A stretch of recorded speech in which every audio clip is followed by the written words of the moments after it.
We're going to get back in the quarterback conversation, get a quarterback's perspective on all the issues with the Eagles, quarterback Jalen Hurts, as well as someone's perspective on how on earth can Phillip Rivers, after 5 years, walk right back into the NFL.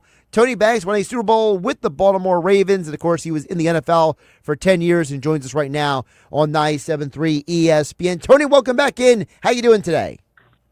I'm doing well, man. I'm starting to feel like a regular, man. Well, we like having you on the show because I think one of the things is that you can explain to the audience a little bit better than anyone can as a former quarterback, and that is we are seeing Jalen Hurts right now have some issues. And people keep pointing to, Tony, the offensive play call, and they're calling to the offensive scheme. And this is Jalen's 10th different play caller. So what is your perspective on Jalen Hurts, who is less than a year removed from Super Bowl MVP to now suddenly basically having the worst game of his career on Monday Night Football? Well, I think this is part of what happens when you have success. You know, your fandom, they continue to want it, think it's something that's going to happen every year. You're seeing it with Pat Mahomes this year. I'm seeing stuff. Is Pat Mahomes' era over? I mean, the dude is still talented, and so is Jalen. But to me, the play calling thing might be a little easy to target, right? Because Jalen's been in the league long enough. He's started enough games to where he should have a lot of input about what's going on with the play calling and what he feels like is good for him and good for the team. Because every offensive play caller I've been around, I started a lot of football games in the NFL, granted no Super Bowl MVP and stuff like that with Jalen, but they always ask you, what do you feel good about? What do you like call? What do you want me to call on the first 3rd and 4? What do you want me to call on the first 3rd and 8? What do you want the first shot play to be? So he should have a lot of input, but there's also that part of Jalen. There was a reason that Tua took over for him at Alabama. You know, Tua sees the field better. I think sometimes when you look at Jalen, his eyes look at the rush. And we've talked about this before on your show. When most quarterbacks take their eyes off the big picture of the defense and look at the rush because they're mobile, some mobile quarterbacks do that a little too often, the picture can get distorted once they pick their eyes back up.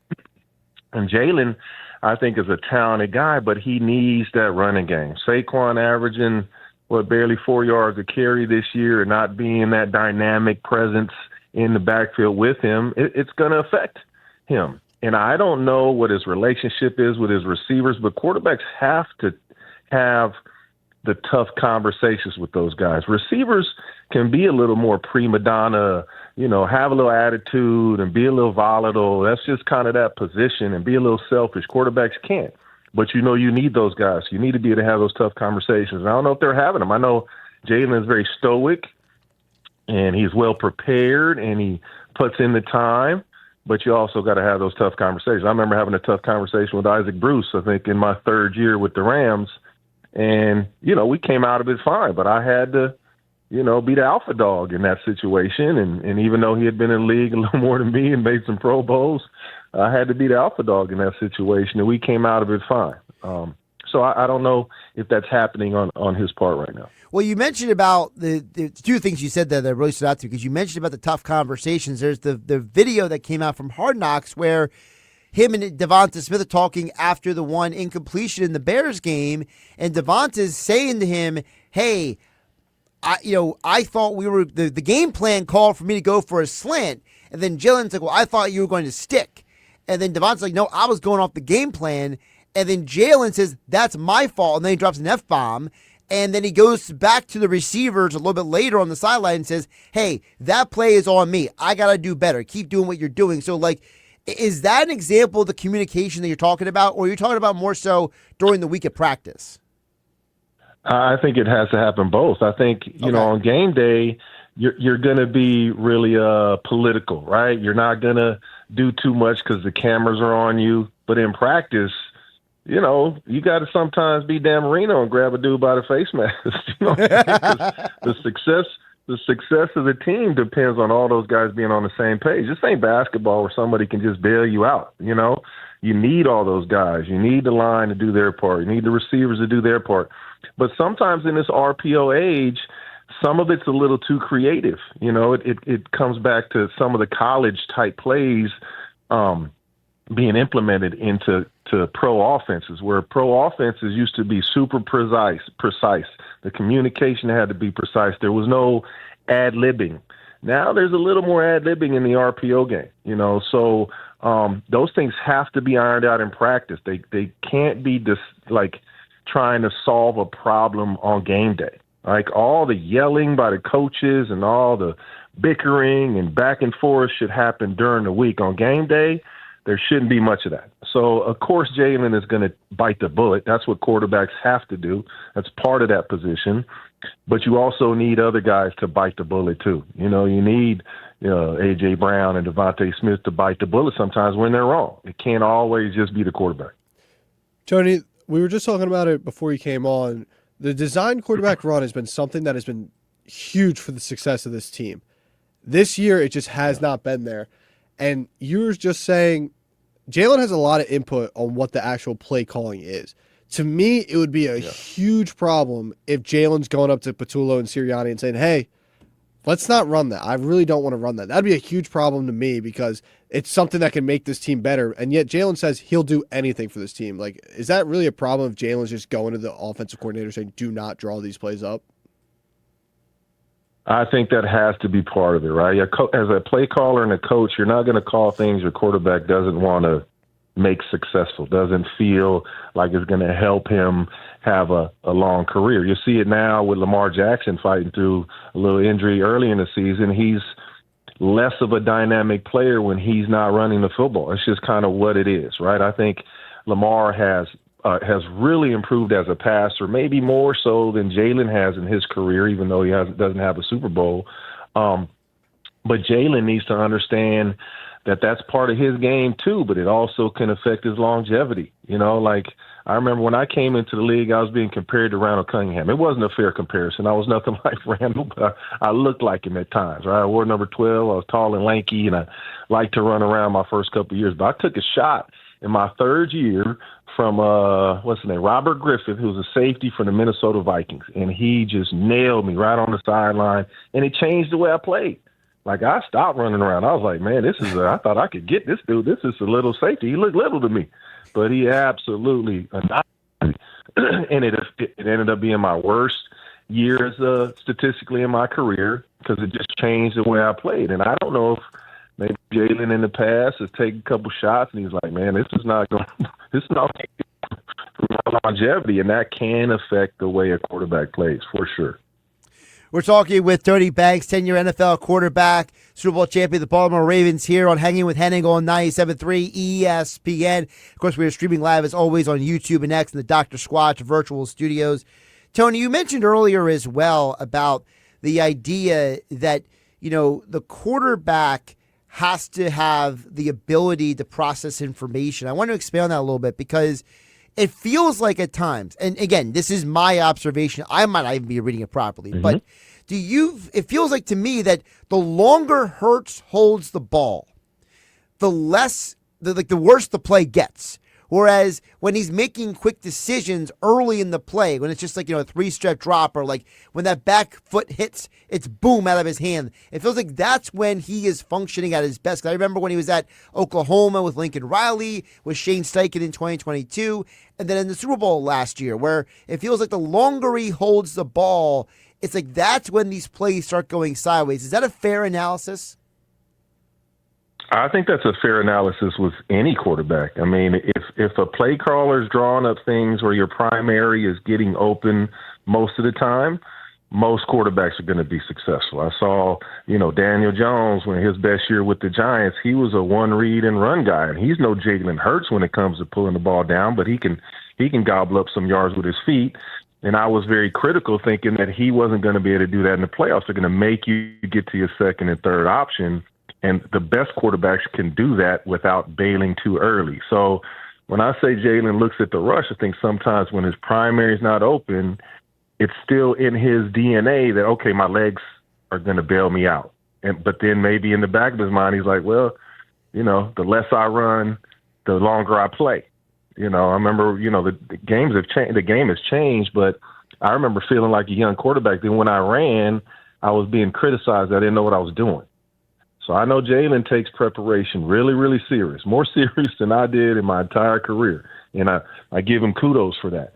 But there can also be that kind of handicap that's telling you, okay, they think I can't do this, so I'm going to do this. I'm going to get through a progression. I'm going to stay in the pocket. They think all I can do is get out of the pocket. I'm going to stay in the pocket. So it's just kind of dichotomy when playing this position, especially when you're athletic. Tom Brady, Drew Brees, Peyton Manning, they never had these problems. They weren't able to gobble up yards with their feet, so they had to stay in the pocket. They had to get through progressions, and, that's why they're three of the top quarterbacks to ever play the game. To kind of go off Josh's question, a problem that Hurts has had since he's come into the league was just seems like he's missing guys or he's late on a read or something like that. Now that he's this deep into his NFL career, is that something he can honestly work on and improve upon, or is that just what he's got now is just what he's got and that's just who he is? I'm a firm believer that anything you do and you do it more and you do it right and you rep it the right way, you can improve, you can learn, you can get better. So I think all quarterbacks, no matter what the skill set is, the more they play, to me, the better they get. And the criticism sometimes is the hardest part. I talked to some of my friends that are coaching in the league now and that played in the league and even played quarterback, and they're like, man, it's always been a high pressure position, but now, you get death threats when you don't when you don't play well or you don't cover the spread, that's a big difference, man. I don't think people talk about that enough, and I'm not a huge Shedeur Sanders fan as far as talent, but I think the best thing he brings to the table is that I don't think he's going to be as affected. And I don't mean to throw him in as I'm just talking kind of scenarios, but I think the best thing he has is not his arm talent or mobility or even his IQ, but his ability to not let the outside noise bother him because he's dealt with so much of it. I remember my first time getting booed. I was like, what the hell? I didn't know how to react to it. I thought these is my fans. These is my home fans. They booing me. So it can be detrimental to a quarterback's development. And I don't know if maybe Jalen's, squeezing the ball a little harder or not really knowing it. It only takes small things to be less accurate when it comes to delivering the football or when your eyes aren't in the right place. So, there's a lot of things that it could be going on with Jalen, and I do think he's built to get over it. But, it's going to be interesting how he responds after this last game. Terry, before we let you go, I would be remiss if I didn't bring you on and ask you about Phillip Rivers after 5 years coming out of retirement. It's been confirmed now he is going to start in Seattle. And I know part of it is because of the fact that, Daniel Jones and Anthony Richardson and Riley Leonard and Brett Rippon are all injured for the Colts. You got 4 quarterbacks who are all banged up and unavailable. I know that's part of the reason why he's going to play, but what, in your perspective, is the reason why he can play? Because people keep bringing up, like, is he in the same shape? Is he too old? Da-da-da-da. But how much of it with him playing is the fact of he has the mental ability to do it versus the physical ability? Well, that's the thing, right? And even if Riley Leonard was healthy, I would probably, if I'm management, I'd probably feel more comfortable with Phillip Rivers. And it's not about physical talent. It's about, not getting penalties, getting in and out of the huddle, play calling being correct, communicating to all your guys. If you got a system where you're audible, that he's done that thousands of times and with the clock ticking down. So I think mentally he's definitely going to be able to do it. I think right now, if somebody was to call me, I could do it for one game. Maybe not 2, but I could do it for one game, So I think Phillip Rivers feels that way too. And his game was never built on velocity when it comes to throwing the ball. Right. He's for a big guy, he's throwing one of the softest balls maybe I've ever seen in the NFL. And he's talked about it some with his son being an up-and-coming quarterback now, that he wouldn't coach any quarterback to throw the ball like him, but it does mean that it's always catchable. It's never too hard. You know, there's some throws he's never been able to make. He's never really thrown the ball outside the numbers. And again, a guy like Phillip Rivers knows his limitations. He's not going to be trying to run around. He's not going to be trying to throw sideline routes, you know, consistently to get the ball outside the numbers. He's going to stay within the hashes. He's going to get his, you know, kind of late Tom Brady on and try to move the chains and keep the ball moving. And hopefully Jonathan Taylor can, you know, rip off some runs. That always helps any quarterback, whether young or old. He's Tony Banks, of course, 10-year NFL quarterback, Super Bowl champion with the Baltimore Ravens. Great insights on the quarterback position. He joined us right here on Hanging with Hennig on 97.3 ESPN. Tony, really appreciate you making the time today, and Merry Christmas to you and your family. Yeah, happy holidays to you guys.